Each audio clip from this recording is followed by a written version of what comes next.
Okay, welcome to a special road trip edition of The Hobby. I'm so drained. The Card Diary by Hobby S. Thompson. I'm your host, Danny Cards. I am the wingman or the passenger of David, first-time dealer. He has finally been on the other side of the table. We are on our drive back from the Greenville, North Carolina card show. It's my way to get my fix, my FOMO fix of not going to the National. We have the podcast mic set up here. Hopefully the audio is going to be okay. But let's just start with the post-show thoughts. David, go ahead. What did you think? It was interesting. It was a learning experience. One of the things that is interesting is trying to figure out what customers are interested in or looking for. What I find interesting, or this is very awesome, somebody else won't, they won't care. So it's hard to pick your inventory and what you want to sell.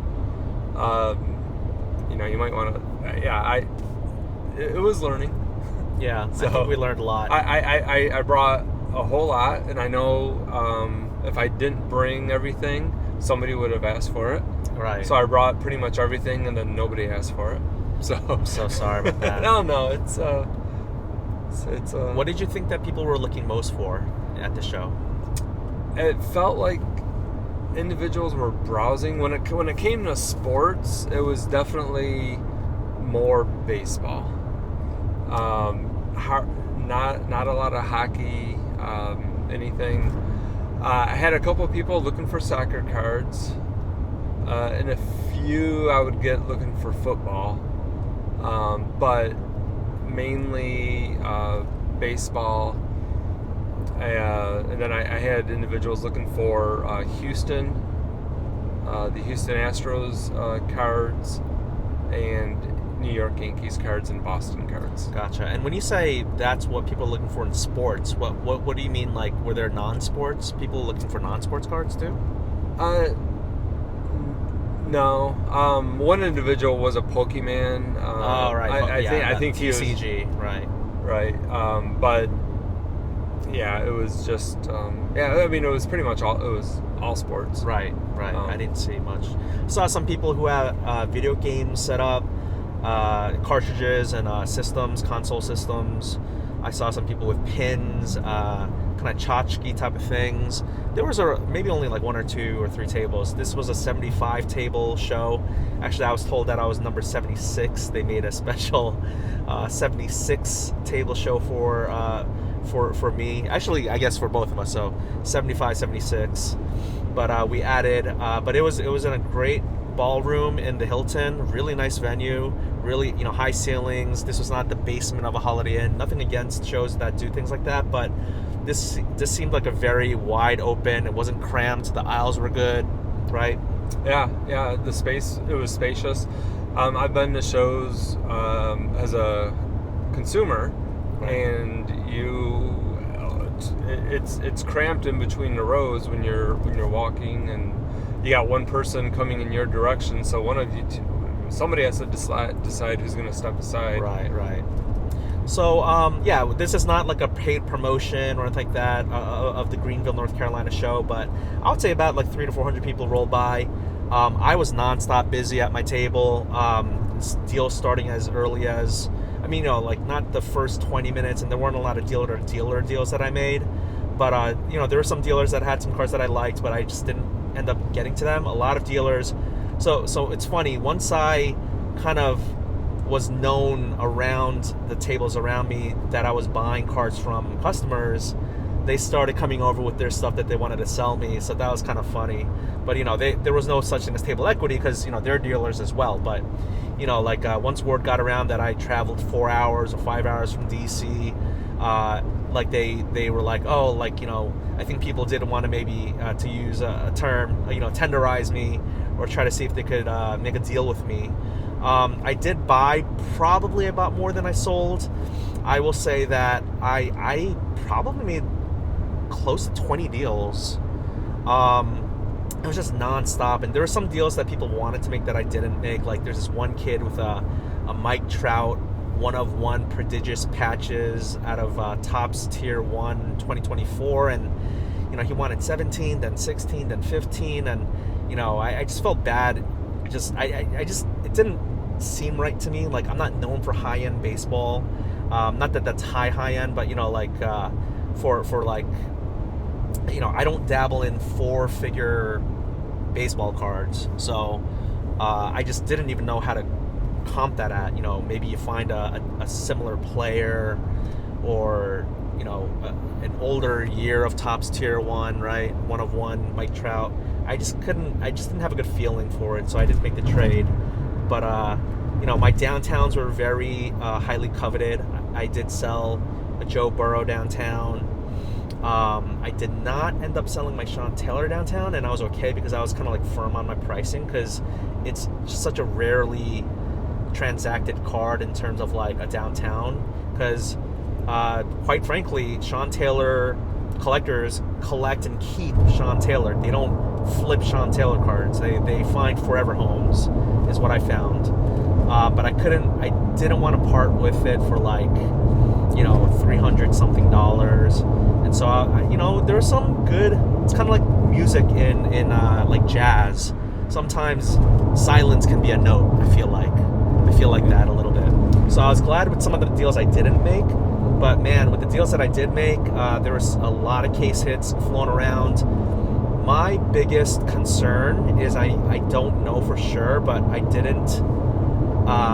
made some deals for some downtowns, and the typeset on the Panini America 2022, 2023, it was either in the center or on the left, and the dealers were all talking to each other, because there were some people who were trying to kind of walk around with these downtowns, and they were like, are these fake, are they not? And so we were all, trying to looking out for each other. I really liked the camaraderie. We all had these dealers like talking to each other, and hey, this kid, watch out, he's kind of like coming around too much, or he's a little pushy, or this adult, and reputation is so important, because if someone is selling fake downtowns, they better not show their face again at that show, because the reputation is going around that he sold fake downtowns to people. So I thankfully recorded everything, because I'm a content creator. I have way too much content to go through. It's way too many minutes, way too many like 20-30 minute videos to try to figure out how I'm gonna like break down into a vlog, into like a 30-minute vlog. But it was a lot of fun. I definitely got my national FOMO fix in. So thank you, David, for driving with me on this.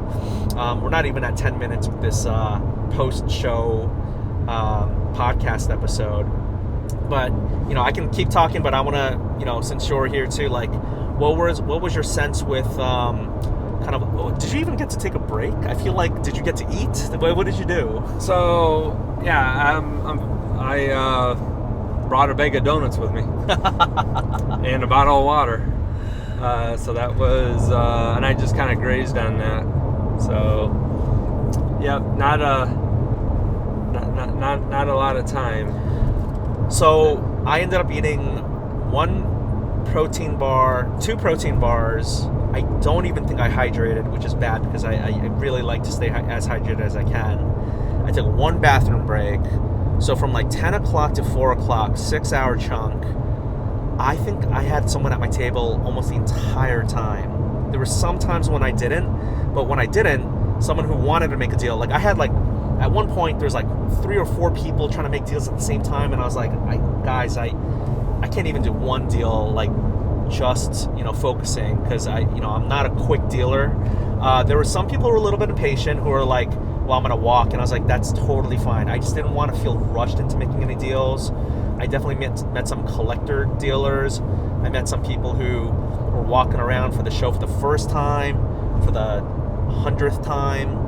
People who had cards that they wanted to, get, trade or sell, and do, there were definitely deals where I had to put some cash into the deal to make it work, and definitely people who made cash, who gave me cash to make the deal work. I ended up not doing any coin flips, which is fine, but there were 2 or 3 people who wanted to do coin flip. It just, the numbers just didn't work out. I think the most any one of the coin flips would have been like $50, like $375 versus $425. So I think that I'm okay not doing the coin flips. My biggest concern is if these downtowns, one or more, are fake, because out of the ones that I bought, I will say I bought or traded for Jerry Rice, Brian Dawkins, almost Joe Namath, not really. I didn't end up getting one. A Christian McCaffrey stained glass. Connor Bedard, Young Guns PSA 10. That was a big trade. That was early on too. Same guy who had the downtowns too. What else? There were some other downtown. I can't even remember. There's so many cards. Just 2 or 3 people who bought from the value bin, but I was glad to get rid of those cards. I worked with people. You know, I definitely had people who wanted some, player specific. You know, those are kind of my fun deals. They were low stakes, low stress. It was like, okay, you want, 10 $5 cards, $50 for $30, fine, something like that. So I had some people who did that. One person bought top loaders off of me. So that was a nice little, but table fees $45, gas, I mean, we split that, hotel, all that. So all of that, combined, my costs probably were going to be in the 120, 130, and then the time away from the family and driving, that takes a toll for sure. But I would say this was a really productive, good show. I had a lot of fun. Did you have fun? Yeah, I definitely. Yeah, it was fun just socializing and talking to, people, and you're actually learning, learning about new upcoming players. Yeah. You might have some prospect cards that you're like, oh, who's this guy, and throw it in a box. Yeah.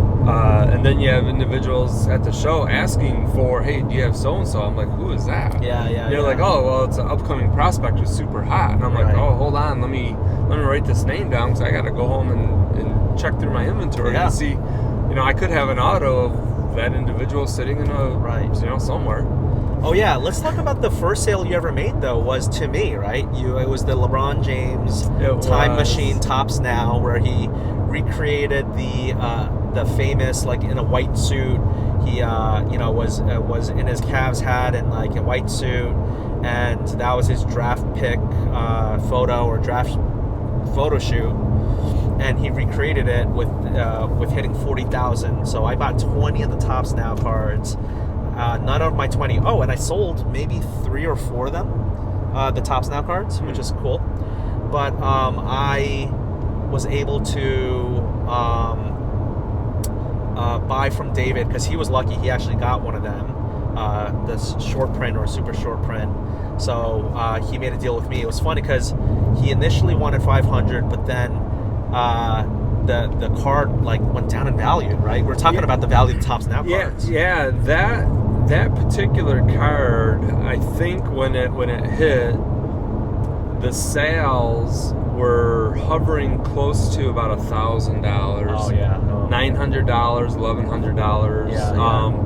And it was like that for a little while, and then it started dipping down a little bit. And it's hard to you throw a sticker. You have a price for a card. You put a sticker on the sleeve. That way you don't forget. Well, and then you don't check it for a month. Well, the price changed, and so it's always hard to keep up with what is today's market. Right. So honestly, I don't even know what it is now. Yeah, it kept going down, I was like, I'll buy the low, I'll buy the dip.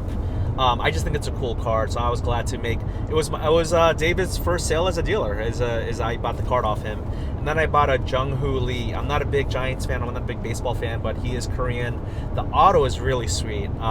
It says Lee on it. He very loopy and cursive, and I thought it was a really cool card. Yeah. So you do have a Wemby UFO again. David, he won the Topps Now lottery twice. He actually has a UFO Wembanyama card. It's again kind of like the Time Machine LeBron, and it glows in the dark, right? It does. It does glow in the dark. So I'm gonna try and see if he wants to sell that. But you brought it to the show, but no one honed in on it. No one looked at it, a lot of things. Very, very interesting.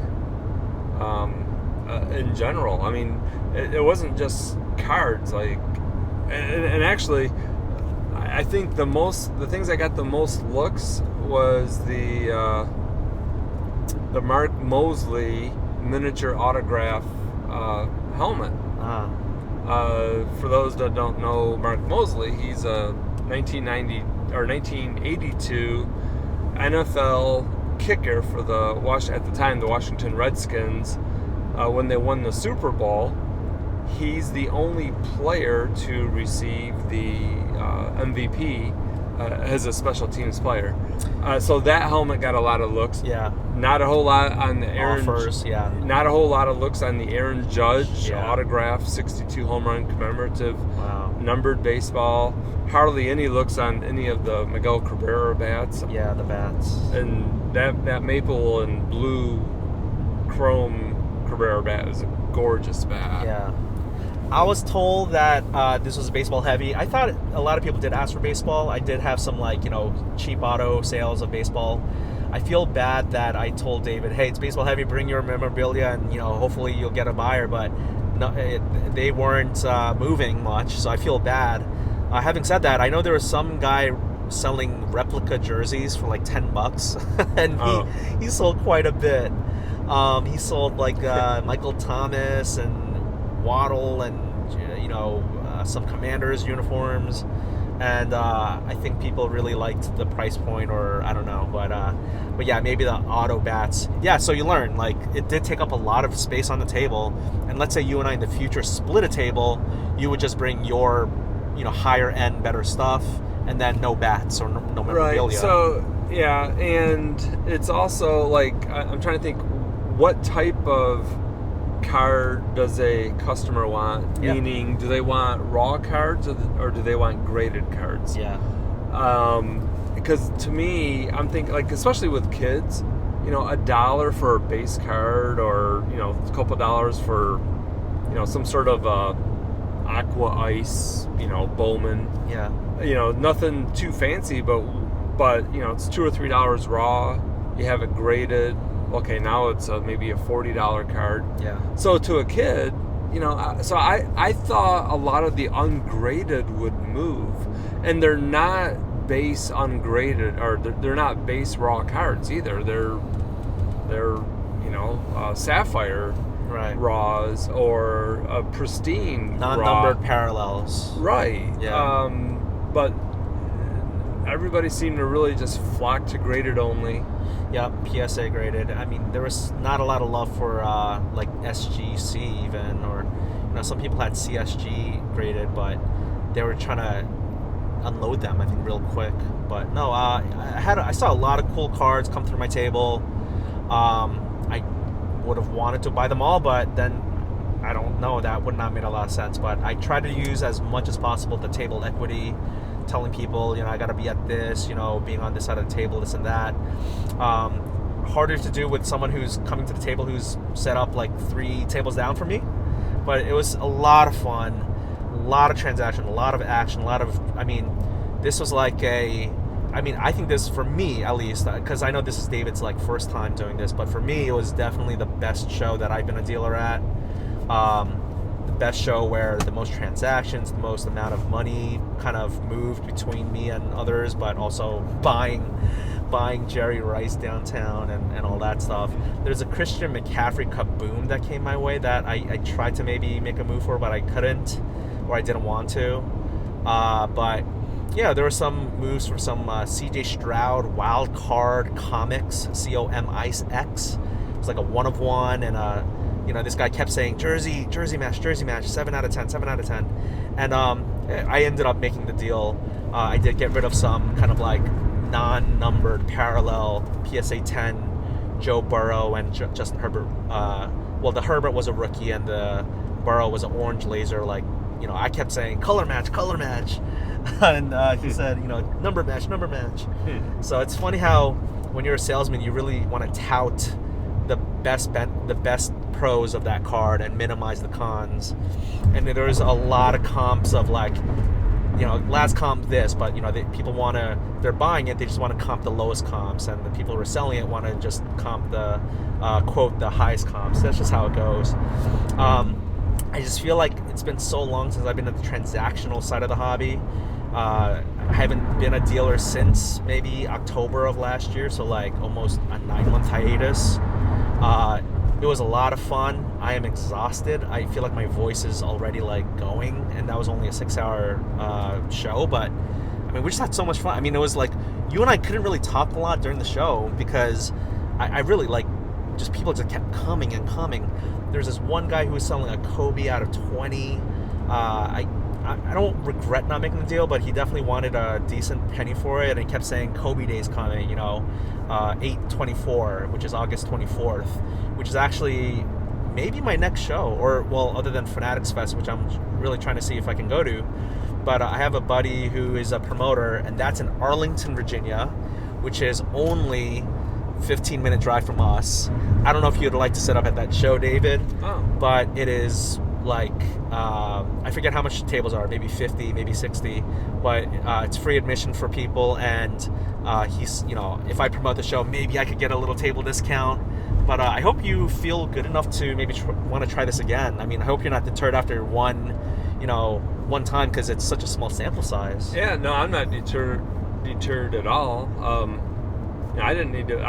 It was just fun, just being surrounded in that environment by everybody. Yeah, that was a really good energy, right? I mean, it was a good vibe. Good vibe. Yeah, it seemed like it was just really good, and there was a few, and I was actually glad I brought them. But I have cards that go way back, and I had somebody looking for some vintage cards. Nolan Ryan. It was a Boots Day or something. I don't know. Okay. Anyway, some of these old school players, Yeah. and I was like, I happened to grab maybe 15 cards. Yeah. That I brought, and I sold like 5 of these older cards. Oh, nice. There you go. Yeah. What was the sale price? What was the ask price? So I think it was 3 cards, and it was $5 total. Okay. So the card, they're raw cards. Raw. Yeah. And they were deep. I mean, the cards were in great shape. Mm-hmm. But yeah, and I didn't pre-comp it. Got it. And these were 1970. They might have been 1969 cards or 1970 cards. Well, so speaking of, I had one vintage card, and it did sell. It was a 1968 Topps Mickey Mantle, and the guy who was trying to buy it, he loves Mantle. He was another dealer, so he was like, hey, treat me good. And I was there to make relationships. I wanted to like make deals with people, not just like, I wasn't there to like take advantage of people. I was like, I wanted to break even or do better, and not take massive profits, but like just little profits here and there and dink and dunk. But also like every transaction I made was like just another relationship formed and trust formed. It was funny, there were some deals I made where we did one small deal, and then we made a bigger deal later that day, so that was interesting. But this one guy, he loves Mickey Mantle. He has all his cards, and he has multiple of the same cards. And so this 68 Topps, if you want, while I'm talking about this, you can comp it, the listener. But it was I think we saw that SGC 1 or PSA 1 was selling for like maybe 100 something, and raw it was kind of going around for like 50 to 80. He was like, if this is I was like, is there any chance I could get a PSA 2? And he's like, no, there's no way. And I looked at it, it was pretty beat up, really creased, no all round corners. There was no paper loss in the sense of like there's no rips, but it was creased. It was likely in someone's like back pocket, folded up, right? Yeah, it looked pretty beat up. Yes. So we talked about it as a PSA 1 price and not authentic price. And he's like, yeah, I got to get it graded. In my head, I'm like, you know what? I'm not going to try and get more money off this. Let's just settle at, I think ultimately we said, let's just settle it at 70. And so, or maybe 65. Now I can't remember. But, I was like, he's happy. I'm happy. I got out of the card. I can't remember. I might have had it in for like 60, and I was like, you know what, so long as I'm out of the card and it's going to someone who I know is not trying to flip it, maybe he does, but he's going to try and grade it. I thought about trying to grade it, but vintage grading is not something I do. But I guess I could have tried to grade it to try to see if I could get a PSA 2, but he was like, again, like people like David and other people are like, this is a really beat up card. Like as soon as they saw the creases where it was clear that it was in someone's jean pocket, they were like, yeah, just PSA 1 or SGC 1 if you're lucky, or not if you're lucky, but that was pretty much like the average like consensus, I guess, by the dealers around me. And again, it was really cool having like that camaraderie with other dealers. And again, I made some deal with other dealers when they came to me. I think I got rid of a Jalen Hurts color wheel, and coming back I got a Halliburton auto PSA 9. They were both PSA 9s. But yeah, there wasn't much basketball for me to get. I did buy 25 raw Michael Jordans. That came in the CJ Stroud Wildcard Comics 1 of 1 and 7 of 10 trade. I think, again, yeah, I traded away the Herbert and the Burrow and all that stuff. But all in all, I mean, it scratched the itch for me. And I think, you have a smile on your face for people who are just listening and not watching on YouTube. David is, he's happy. I do feel like you have the itch to do it again. And like, I know you said this won't be your last time, but like, are you like, I can't wait till, I don't know, Arlington or something like that? Yeah. Like, I think I'm an extrovert by nature. Yeah, you are. Yeah, I would say so. Just being out, in the meantime, if I can put a few extra dollars in my back pocket and also make somebody happy, especially yes. The kids when they I had free packs for kids. Yeah when they get their card, their player that they're looking for. Did you give away your free packs for kids too? Because you made some. I did not even have time. Yeah, that's true. I ran out of space. Right. I didn't even put everything out on display. Right. But yeah, let's do it again. The road trip next time will just be 15 minutes. Actually, we don't even have to like road trip together because it's we don't have to like carpool. Don't have to get a hotel.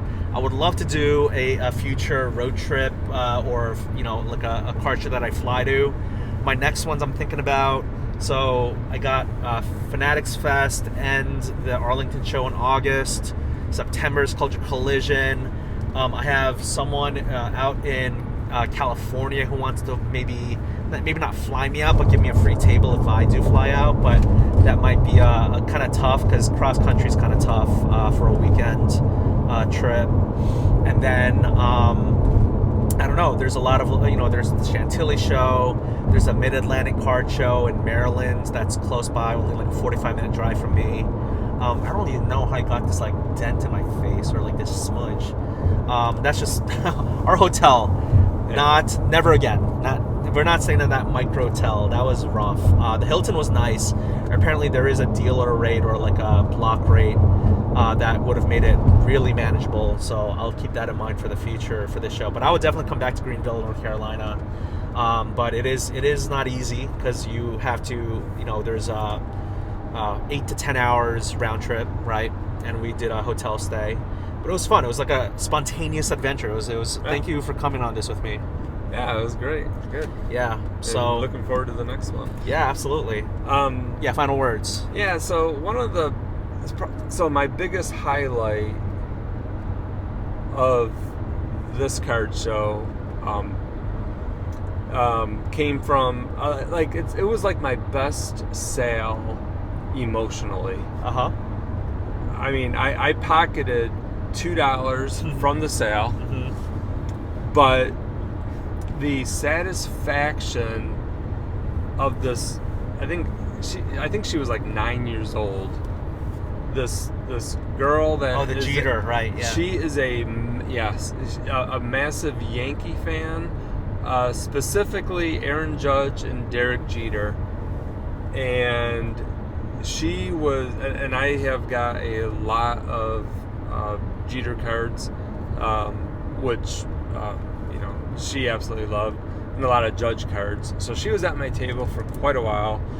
And of course, this is a 9-year-old girl's probably her allowance, which goes kind of ties back into those base cards.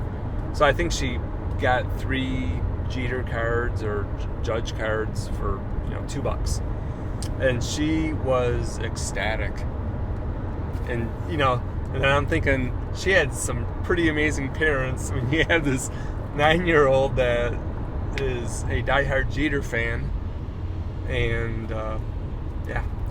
there were some kids who were very respectful, some kids who were not as much, but it was okay. I didn't mind. It's funny because these kids have better cards than I do. They're rolling around with like $1,000 plus cards, and they're like trying to move off them, and like that Topps tier 1 of 1 Mike Trout. But like, I was just like, man, these kids have so much at such a young age. But they were respectful. They were good. They knew their numbers. They were assertive. It was good to kind of like see like the negotiating. I was definitely not taking advantage of any kid, because I think they were taking advantage of me. I think they were cooking me pretty good, David. They were cooking. They were cooking with gas. But it was fun. It's funny, you were talking about you being a natural extrovert. Like, I think, I do have extroverted tendencies, but I think generally I am like an introvert. I think, when we're not recording this, you've seen me or heard me get really quiet, and without making content or checking up on content or just kind of like staring out into space. Like, this is fun, and I like talking with people, and I like to get to know their stories. But especially when there's a lot of people trying to make deals, like, I just like one-on-one interactions. I like one-on-one deals, one-on-one conversations, and the natural introvert in me felt really like overwhelmed, I think, at this show. Yeah, some of the, so when I would have individuals at my table, I would look at them, look at their clothing attire, and see if there's any commonalities. Yeah. There was a 8-year-old kid who was wearing a Central Michigan University hat. Oh. And I'm like, how in the world did you get that? And he's like, oh, my parents went there. My grandma's from Michigan. Mm-hmm. Come to find out, his dad grew up about 25 miles from where I grew up in Michigan. That's awesome. So now you have this rapport building. Yep. And then so that helps, and they stay at your table a little bit longer, and right. You actually having like a normal conversation. Right. There are veterans that roll through, and they will wear whatever branch of service they were in. Right. Either a ball hat or a jacket or a shirt. Right. And I have 13 years in the Marine Corps, 23 years I think. Yeah, 23 years in the Air National Guard, and I've been working with all Army since 2011, 2012. I went to Afghanistan with the Army by myself. Right. As an airman. So I can speak those languages. So when I see somebody wearing an army shirt or something along those lines, I can actually have like legitimate conversations. Right. And it's breaking down building that rapport, breaking down those little barriers, and it kind of puts everybody at ease when you have those conversations. Or if you see somebody that's wearing, hey, I went to that college, something along those lines. So that's just that the interactions are what I like. Yeah, no, the interactions, the community, just got a ton of. Oh, I gotta say one final thing before we go. So you don't know anything about the hobby, like social media. Like, me through Instagram, and we've met in person before, but like when I even asked you, do you know who, say, like Jeff Wilson or Mojo or like some of the biggest names in the hobby, you were like, who are those people? Right. So am I your favorite content creator then on Instagram or social media? You would be my favorite and my only one. So it's kind of like if you have one child and then am I your favorite child? Thank you. I am David's favorite child content creator. Thank you so much, David. This is we got 3 more hours on the drive. We'll make a pit stop here and there, but this was a lot of fun. I hope this was worth listening to. I mean, we're literally just driving, and we are, most important thing, be safe. So we are, please forgive us if we sounded kind of absent-minded or that we were a little distracted, because the primary goal is to get back safely. So having said that, David, congrats on your first time being a dealer. Let's see if we can make a deal for that Wemby UFO glow-in-the-dark card during the rest of this car ride. But thank you so much for tuning in. This has been a wonderful experience. And yeah, Denny Cards signing out.